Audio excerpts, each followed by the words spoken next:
United times, सच के सिवा कुछ नहीं, हर पल आपके साथ।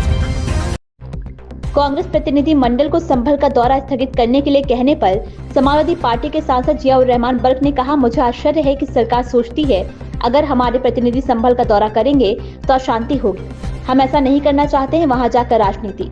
समाजवादी पार्टी का प्रतिनिधि मंडल सिर्फ संभल जाकर मृतकों के परिजनों से मिलना चाहता था और रिपोर्ट बनाना चाहता था कि संभल में जो कुछ हुआ उसके लिए पुलिस और प्रशासन की किस तरह जिम्मेदार है।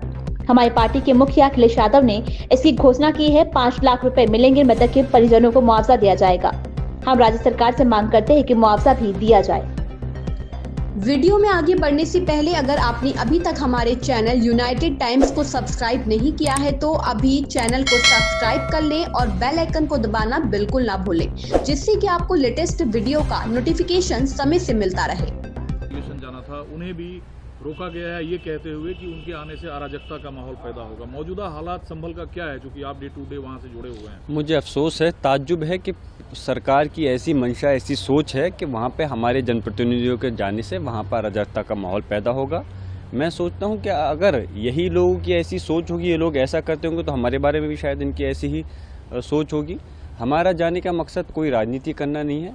मैं तो ख़ास तौर से वहाँ से सांसद भी हूँ और हमारे राष्ट्रीय अध्यक्ष माननीय अखिलेश यादव जी ने जो डेलीगेशन बनाया था, सिर्फ उसका मकसद ये था कि हम उनके दुख दर्द में जाके उन पीड़ित परिवार के शरीक हो सकें जिन परिवार के सदस्यों की हत्या कर दी गई है, और एक रिपोर्ट बना सकें कि जो उस घटना के अंदर किस प्रकार पुलिस और प्रशासन के लोग जिम्मेदार हैं, उसकी रिपोर्ट सौंपना चाहते थे। लेकिन हमें अफसोस है कि इस प्रकार से अपनी साजिश और नाकामी को छुपाने के लिए एक तानाशाही अपना आदेश जारी कर देते हैं, कभी 3 दिन का, कभी 7 दिन का। हमारी पार्टी ने इंसाफ दिलाने के लिए माननीय राष्ट्रीय अध्यक्ष अखिलेश यादव जी ने पूरी मजबूती के साथ में बीड़ा उठा रखा है। मैं उनका भी शुक्रिया अदा करता हूं, और जो पीड़ित परिवार हैं उनको 5-5 लाख रुपए देने की पार्टी की तरफ से सरकार से हम मांग करते हैं।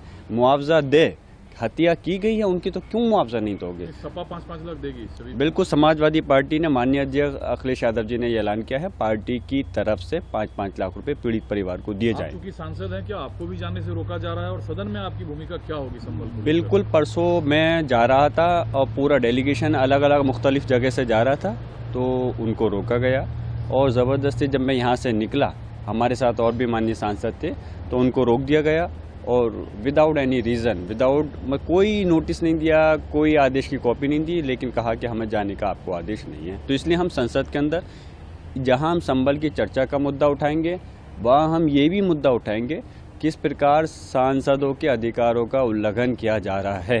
मल्लिकार्जुन खड़गे ने कहा कि मोहन भागवत ने कहा था कि सभी मस्जिदों के नीचे शिवलिंग नहीं तलाशे जा सकते हैं, तो जो हिंदूवादी संगठन कर रहा है, तो क्या लाल किला, चार मीनार, ताजमहल जो मुस्लिम शासकों ने बनाए, क्या उसे तोड़ दिया जाएगा?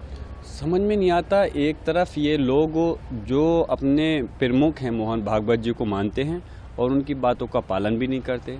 उन्होंने कहा 2022 में कहा था कि हर मस्जिद के उसमें शिवलिंग को ढूंढने का प्रयास मत करो, लेकिन मानते नहीं है कि शरारती ये इनके जहन के अंदर क्या बैठा हुआ, क्यों ये इस प्रदेश और देश की एकता और अखंडता को तोड़ना चाहते हैं, क्यों इस देश के विकास में ये बाधा उत्पन्न करना चाहते हैं।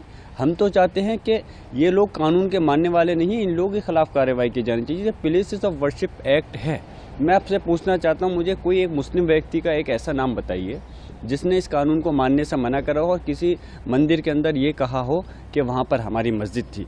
हम तो कानून को मानना है और उसका पालन करना है, इससे बड़ा हमारे लिए और क्या उदाहरण हो सकता है? लेकिन जिस सर्वे को सुप्रीम कोर्ट ने पिटीशन दायर की है कि सुप्रीम कोर्ट ऐसे किसी भी याचिका को सुनने से निचली अदालतों को मना करे जिसके आदेश पर सर्वे होता है। देखिए, हमने भी याचिका हमने जामा मस्जिद के जो हमारी थी उसको रोकने के लिए, उन स्टे के लिए हमने की थी, और माननीय सर्वोच्च न्यायालय से SLP में माशाल्लाह 136 में एक अच्छा आदेश भी मिला। हम शुक्रगुजार हैं कि इंसाफ की हमें जो उम्मीद है वो हमें मिल रही है।